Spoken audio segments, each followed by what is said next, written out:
Palakpakan natin ang Diyos.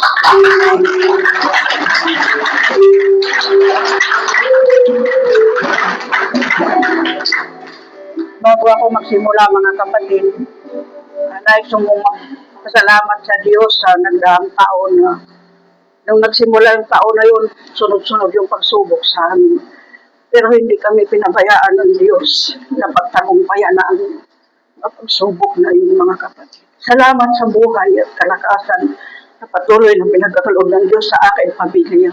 Pag-iingat, nariyan palagi ang Diyos na nakikinig sa amin mga dalangin. Maraming salamat sa Panginoon. Purihin ka. Pray muna tayo, mga kapatid. Hallelujah, Jesus. Hallelujah, purihin ka na kailang Diyos. Hamang banal ng kapangyarihan sa lahat. Hinihiling namin ang iyong presence sa umagang ito, Panginoon. Magligtas ka ng kaluluwa sa araw na ito. Palakasin mo ang nanihina, ang mga may katanungan sa butis mo, Panginoon. Hagbumagsak, ibangon mo ang lalayo, balik mo, Panginoon. Ang mga nanlaning putol, iyong pag-initin, Panginoon. Buksan mo ang puso, bawat isa. At ang iyong mga salita ay malayang mga kapasok sa aming mga kaluluwa at espiritu, Panginoon. Dinadalangin ko rin yung sarili ko. Diyos, wala akong karimungan sarili, may pagmalaki, Panginoon. Malibang bigyan mo ako ng karunungan ng iyong mga salita ay banal at makapangyarihan, Panginoon. Hindi ako karapat-dapat, subalit may alapat mo ako, Panginoon, upang magbahagi ng iyong mga salita. Balutan mo ako, O Diyos, iyong banal na loob, Panginoon. Purong salita mo lamang lalabas sa aking bukas. Mataas ka, maluwalhati ka sa umaga ito. Inaangkin namin ang tagumpay, Panginoon. Hallelujah. Maraming salamat, Lord. In Jesus' name we pray. Amen.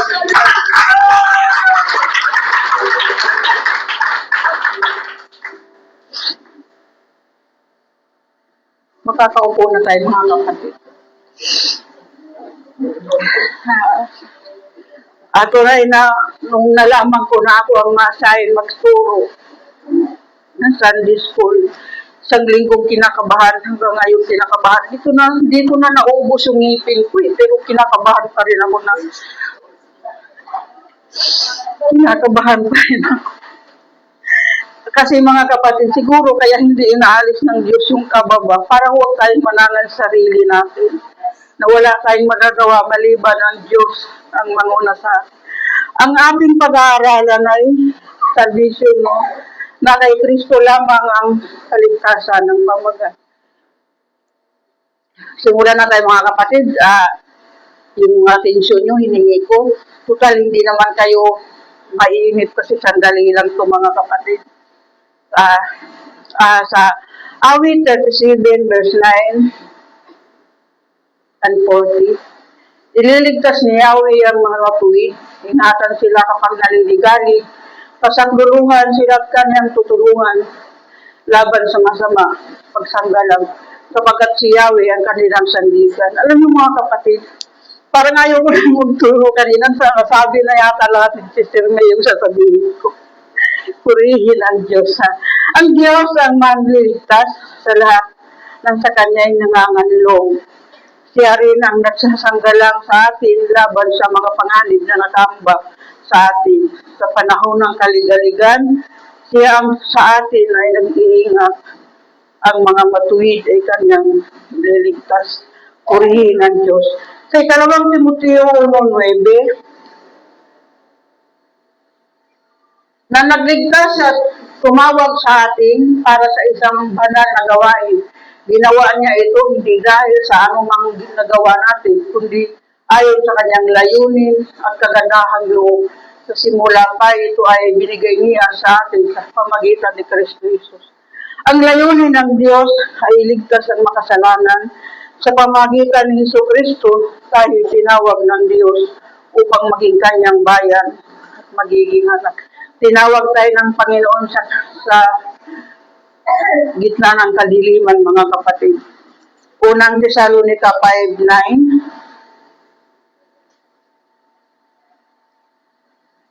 Pakibasa na lang, Brother Alex. Ito na. Hindi tayo pinili ng Diyos upang parusahan, kundi upang iligtas sa pamagitan ng ating Panginoong Hesukristo. Tinawag tayo ng Diyos upang iligtas sa tiyak na kaparusahan na nakalaan sa mga kaaway ng Diyos sa pamagitan ng pananalig kay Hesukristo na tagapagligtas. Kahit hindi tayo karapat-dapat, pero dahil sa kanyang kagandahang loob, kanya tayong nilinaw. Tinawag tayo ng Diyos, hindi para parusahan, mga kapatid, para iligtas sa tiyak na kapahamakan. Unang Timoteo 2, chapter 2, verse 3 and 4. Ito ang mabuti at nakalulugod sa Diyos na ating tagapagligtas. Ibig niya ang lahat ng tao ay maligtas at makaalam ng katotohanan. Ibig ng Diyos na ang lahat ng tao ay makaalam sa katotohanan at magkamit ng kaligtasan sa pamagitan ni Kristo Jesus. Tinawag tayo ng Diyos para iligtas sa apoy ng impyerno. Inako ng Diyos ang parusa na nauukol sana sa atin. Tayo sana ang dapat na mapako. Tapos, alam niyo mga kapatid, tayong tao, bilang tao, kaya natin magbigay ng buhay para sa mga minamahal natin sa buhay. Sa pamilya, kaibigan, kamag-anak. Pero yung ibigay mo yung buhay mo para sa isang masama at makasalanan, hindi ho ano yun, biro. Hindi ho yun basta-basta ganun na lang kadali.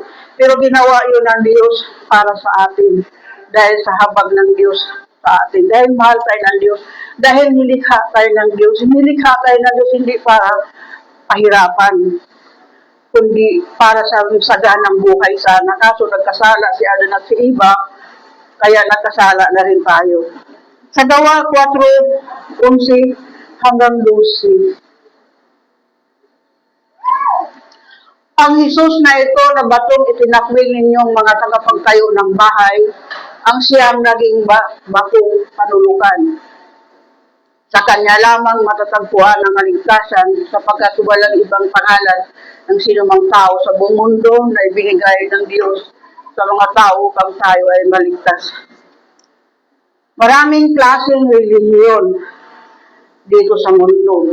Lahat nagtuturo sa iba't ibang kaparaanan tungkol sa Diyos. Ngunit nakalulungkot dahil minsan yung ibang relihiyon, tinakwil nila yung batong panulukan at si Jesus yun. Ngunit na kay Kristo Jesus lamang at sa kanyang pangalan lamang ang kaligtasan, hindi relihiyon ang kailangan upang maligtas, kundi ang pansampalataya natin sa Panginoong Hesus at kailangan magkaroon tayo ng relasyon sa Panginoon, personal na relasyon sa Diyos. Dahil naputol yung relasyon natin sa Diyos nung nagkasala si Adan at si Eva doon sa paraiso. Hiwalay tayo sa Diyos, mga kapatid. Kaya mauugnay na huli ang relasyon natin sa Diyos kung tayo sumampalataya sa Panginoong Hesus at magkaroon ng kaugnayan sa Panginoon. Hallelujah. Si Hesus lamang ang kaligtasan, wala nang iba.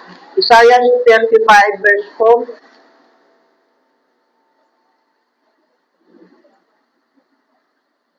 Ito ang sabihin sa pinanghihinaan ng loob. Huwag kang matakot, lakasan mo ang iyong loob. Darating ng Diyos at ililigtas ka sa mga kaaway. Sa panahon na tayo ay may pinagdadaanan ng mga pagsubok, normal na tayo ay makaramdam ng paghihina. Normal yun eh. Kasi talagang huwag mong sabihin malakas ka pagdating sa pagsubok. Talagang normal na makakaramdam ka ng paghihina ng loob. Ngunit ating alalahanin ang kabutihan ng Diyos sa atin. Nandiyan siya at laging maasahan ng kanyang tulong kung tayo ay lalapit sa kanya. Lucas 1:69. Nagsugo siya sa atin ng isang makapangyarihan tagapagligtas mula sa angkan ni David na kanyang lingkod.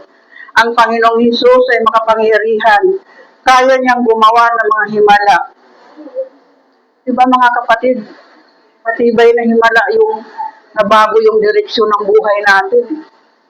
Dati mga makasanlibutan tayo, no? Pero naiba nung nakilala natin ang Panginoon. Hallelujah. Sinagot niya ang ating mga dalangin. Hindi niya binibigo sa kanya yung umaasa at lubos na nagsisiwala sa kanyang kapangyarihan. Mga kapatid, muli nung nakilala niyo ang Diyos, nakanasan niyo na ba na binawliwala kayo ng Diyos? Di ba hindi? Kundi laging nariyan ang Panginoon. Kahit na minsan nagkakamali tayo, nandyan pa rin ang Diyos nagpapaalala sa atin, mga kapatid. Hindi niya tayo iniiwanan bawat saglit.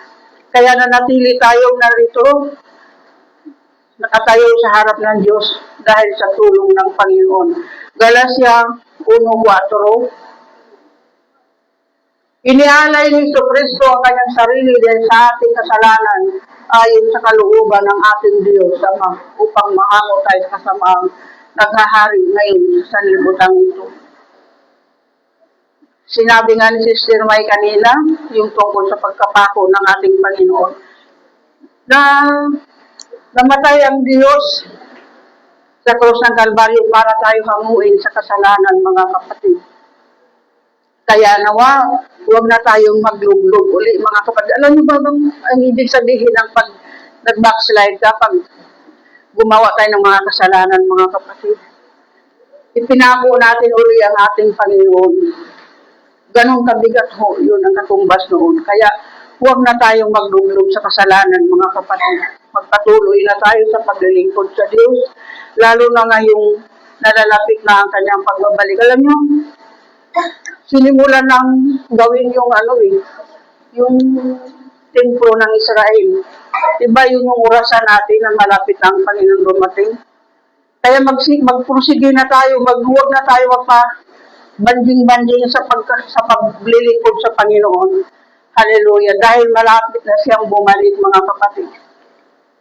Di sa Isaiah 53 verse 5, ngunit dahil sa ating mga kasalanan, kaya siya nasugatan. Siya ay binugbog dahil sa ating kasamaan. Tayo ay gumaling dahil sa pahirap na dinanas niya at sa mga hampas na kanyang tinanggap.